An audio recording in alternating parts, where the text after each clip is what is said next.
എൻ്റെ പേര് ബിനോയ്. വയനാട് ജില്ലയിലെ ചുണ്ടക്കര ഇടവയിൽ നിന്ന് വരുന്നു. ഞാൻ 2022 ഡിസംബർ 19 ഉടമ്പടി എടുക്കുന്നത്. ഞാൻ 2020 ആർമിയിൽ നിന്ന് റിട്ടയർഡ് ആയതാണ്. അതിനുശേഷം എൻ്റെ ഏറ്റവും വലിയൊരു ആഗ്രഹമായിരുന്നു PSC പരീക്ഷ എഴുതി ഒരു ഗവൺമെൻറ് സർവീസിൽ കയറുക എന്നുള്ളത്. അങ്ങനെ ഞാൻ കുറേ PSC പരീക്ഷകൾ എഴുതി, അതിലൊക്കെ പരാജയപ്പെടുകയായിരുന്നു. അങ്ങനെ പിന്നെ കുറേ സുഹൃത്തുക്കൾ പറഞ്ഞു SSC എഴുതി നോക്ക്, അതാകുമ്പോൾ കിട്ടാൻ എളുപ്പമാണ്. അങ്ങനെ SSC പരീക്ഷകൾ എഴുതി, അതിലും പരാജയപ്പെട്ടു. പിന്നെ കുറേ പേര് പറഞ്ഞു ബാങ്ക് ടെസ്റ്റ് എഴുത്. അങ്ങനെ ബാങ്ക് ടെസ്റ്റ് എഴുതി. കൊല്ലത്തൊരു കോച്ചിങ് സെൻറ്ററിൽ പോയി. അവിടെ എനിക്ക് കിട്ടുന്ന മാർക്ക് 6, 8 ഇങ്ങനെ വളരെ കുറവ് മാർക്കായിരുന്നു. ആ ഇൻസ്റ്റിറ്റ്യൂട്ടിൽ 400 സ്റ്റുഡൻസ് ഉള്ളതിൽ ഏറ്റവും മോശം മാർക്ക് കിട്ടുന്നത് എനിക്കായിരുന്നു. അങ്ങനെ ഇരിക്കുന്ന അവസരത്തിലാണ് ഞാൻ കൊല്ലത്തുനിന്ന് പോയിട്ട് ഉടമ്പടി എടുക്കുന്നത്. ഉടമ്പടി എടുത്ത് ഞാൻ കുറച്ച് കാലങ്ങൾക്ക് ശേഷം നാട്ടിലേക്ക് പോന്നു. പിന്നെ എൻ്റെ വൈഫ് പറഞ്ഞു PSC ഇങ്ങനെ പരീക്ഷയും കാര്യങ്ങളായിട്ട് കുറേ ആയല്ലോ നടക്കുന്നു, PSC ഒക്കെ കിട്ടാൻ ഈ അവസ്ഥയാണെങ്കിൽ ബുദ്ധിമുട്ടാണ്, വേറെ എന്തെങ്കിലും പ്രൈവറ്റായിട്ട് ജോലിക്ക് പോകാൻ പറഞ്ഞു. അങ്ങനെ ഞാൻ സെക്യൂരിറ്റി ആയിട്ട് ജോലിക്ക് പോയിക്കൊണ്ടിരിക്കുമായിരുന്നു. ആ ഇടയിൽ ഉടമ്പടി നിബന്ധനകളൊക്കെ കൃത്യമായി പാലിക്കുന്നുണ്ടായിരുന്നു. PSC പരീക്ഷകളൊക്കെ വരുമ്പോൾ ഞാൻ ഡയറക്റ്റായിട്ട് പോയി എഴുതും. അധികം പഠിക്കാൻ അങ്ങനെ സാധിച്ചിരുന്നില്ല. അങ്ങനെ അച്ഛൻ്റെ PSC പരീക്ഷകൾ വരുമ്പോൾ ഞാൻ ഹാൾ ടിക്കറ്റൊക്കെ കൊണ്ടുവന്നിട്ട് അച്ഛൻ്റെ ബ്ലെസ്സിങ് വാങ്ങിക്കുമായിരുന്നു. ഉടമ്പടി ഉപ്പ് വെതറി കാശുരൂപം കയ്യിൽ പിടിച്ചിട്ട് ഞാൻ ദൈവത്തിൽ ആശ്രയിച്ച് പരീക്ഷകൾ എഴുതാൻ തുടങ്ങി. എൻ്റെ 0 മെറിറ്റിൽ ഞാൻ പരീക്ഷകൾ എഴുതി. അങ്ങനെ എനിക്ക് PSC പരീക്ഷയിൽ NCC ക്ലർക്ക് എറണാകുളം പരീക്ഷയിൽ എനിക്ക് 1ാം റാങ്ക് ലഭിച്ചു. അതുപോലെ കോഴിക്കോട് ഡിസ്ട്രിക്റ്റിൽ ക്ലർക്ക് ടൈപ്പിസ്റ്റ് പരീക്ഷയിൽ 2ാം റാങ്ക് ലഭിച്ചു. ഞാൻ കഴിഞ്ഞ മാസം എറണാകുളം ജില്ലയിൽ ക്ലർക്കായിട്ട് ജോയിൻ ചെയ്തു. ഇപ്പോൾ ഞാൻ നിയോഗം വെച്ച പോലെ എനിക്ക് ഏറ്റവും ഇഷ്ടപ്പെട്ട ഒരു ഡിപ്പാർട്ട്മെൻറ്റിൽ ക്ലർക്ക് ടൈപ്പിസ്റ്റായിട്ട് കോഴിക്കോട് അപ്പോയിൻറ്റ്മെൻറ്റ് ഓർഡർ വന്നിട്ടുണ്ട്. അടുത്ത ആഴ്ച ഞാൻ ജോയിൻ ചെയ്യാൻ പോവുകയാണ്. എൻ്റെ നാക്കിൽ ഈ മൗത്ത് അൾസർ വരുമായിരുന്നു എപ്പോഴും. അത് ഞാൻ ഒരുപാട് മരുന്ന് കഴിച്ചിട്ട് അതെനിക്ക് മാറുന്നുണ്ടായിരുന്നില്ല. ഞാൻ ഉടമ്പടി ഉപ്പൊക്കെ ഉപയോഗിച്ചതിന് ശേഷം എനിക്കത് മാറിക്കിട്ടി. അതുപോലെ ഒരു സ്ഥലം വാങ്ങുന്നതുമായി ബന്ധപ്പെട്ട് ഞാൻ ഒരു നിയോഗം വെച്ചിരുന്നു. അത് ഉടമ്പടി ഉപ്പ് വിതറി പ്രാർത്ഥിച്ചു.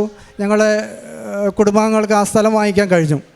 ഇതൊക്കെയാണ് എനിക്ക് ലഭിച്ച അനുഗ്രഹങ്ങൾ. കാരുണ്യ പ്രവർത്തനങ്ങളായിട്ട് ഞാൻ അനാഥാലയങ്ങളും വൃദ്ധമന്ദിരങ്ങളിലൊക്കെ ഭക്ഷണം കൊടുക്കുന്ന ശുശ്രൂഷയിൽ പങ്കെടുക്കാറുണ്ട്. ആശുപത്രികളിൽ ഭക്ഷണം കൊടുക്കുന്നതിന് അതിനൊക്കെ സഹകരിക്കാറുണ്ട്. ജയിൽ മിനിസ്ട്രിയുമായിട്ട് ബന്ധപ്പെട്ട് അതിനൊക്കെ സാമ്പത്തികമായി സഹായിക്കാറുണ്ട്.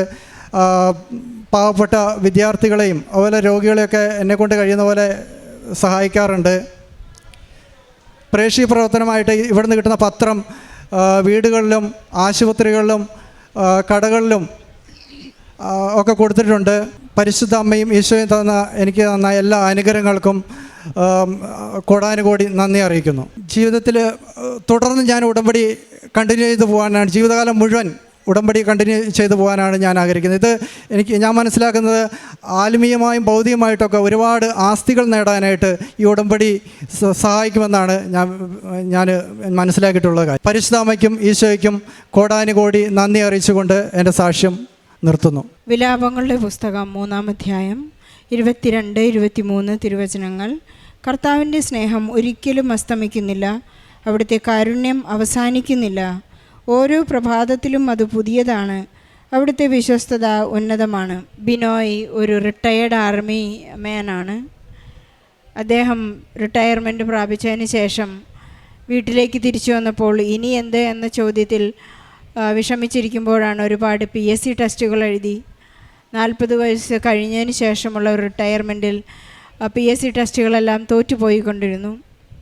നമുക്കറിയാം, ഉടമ്പടി എടുക്കുമ്പോൾ നമുക്ക് ലഭിക്കുന്നത് നമ്മുടെ 0 മെറിറ്റിൽ നിന്ന് നാം എല്ലാം അടിയറ വെച്ച് കഴിഞ്ഞു. ഇനി എനിക്കൊന്നും സാധിക്കുകയില്ല, എൻ്റെ മെറിറ്റ് കൊണ്ടോ എൻ്റെ പരീക്ഷ കൊണ്ടോ എൻ്റെ മിടുക്ക് കൊണ്ടോ ഒന്നും സാധിക്കുകയില്ല എന്നുള്ളൊരവസ്ഥയിൽ നാം എത്തിച്ചേരുമ്പോഴാണ് ഉടമ്പടി ജോസഫ് അച്ഛൻ്റെ ഭാഷയിൽ പെട്രോൾ പോലെ കത്തിജ്വലിക്കുന്നത്.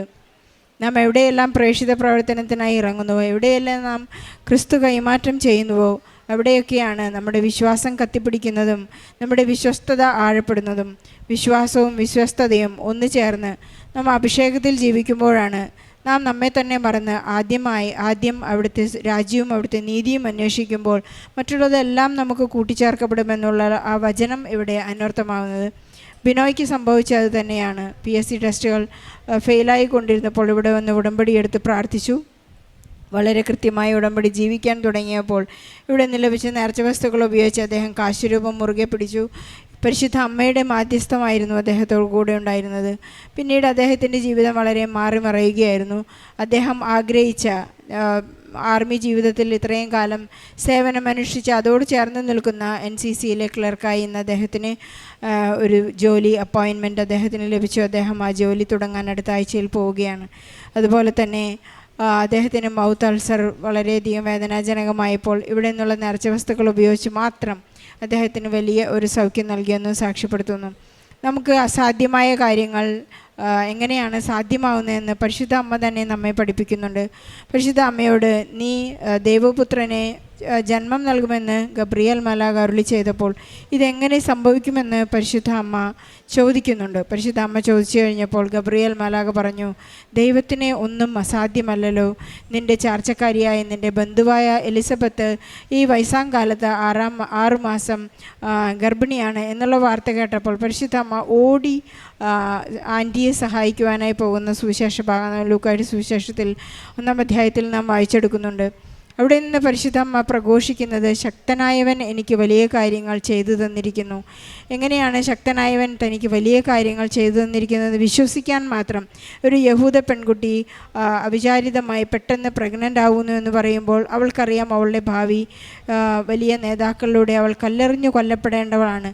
രക്ഷ തന്നിലൂടെ ജനിക്കുമെന്ന് പരിപൂർണമായി വിശ്വസിക്കുവാൻ, തൻ്റെ മരണപ്പെടാൻ പോകുന്ന അവസ്ഥയിൽ പോലും ശക്തമായി വിശ്വസിക്കുന്ന ഒരു ജീവിത അനുഭവമാണ് പരിശുദ്ധ അമ്മ നമുക്ക് കൈമാറിയിരിക്കുന്നത്.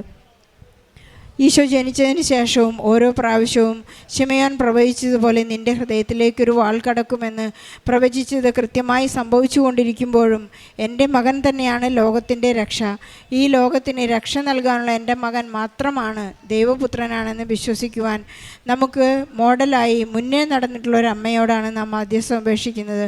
നമുക്ക് വേണ്ടി പരിശുദ്ധ അമ്മ എപ്പോഴും മാധ്യസ്ഥം അപേക്ഷിച്ചുകൊണ്ടിരിക്കുകയാണ്. നമ്മുടെ ഏതൊരു ജീവിതാവസ്ഥയിലും ഈശോ നമുക്ക് നൽകിക്കൊണ്ടിരിക്കുന്നത് ദൈവത്തിൻ്റെ പുതിയ സ്നേഹമാണ്. അതൊരിക്കലും അസ്തമിക്കുന്നില്ല.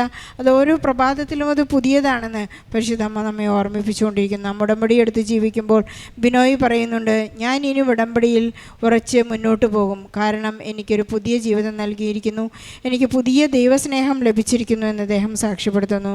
നമ്മുടെ എല്ലാ ജീവിതത്തിലെ എല്ലാ സീറോ മെറിറ്റുകളെയും, നമ്മുടെ വേദനാജനകമായ എല്ലാ അവസ്ഥകളെയും പ്രതികൂല സാഹചര്യങ്ങളെയും എല്ലാം ഈ സാക്ഷ്യത്തോട് ചേർത്ത് വെച്ചുകൊണ്ട് പരിശുദ്ധമ്മയുടെ മാധ്യസ്ഥം അപേക്ഷിക്കാം.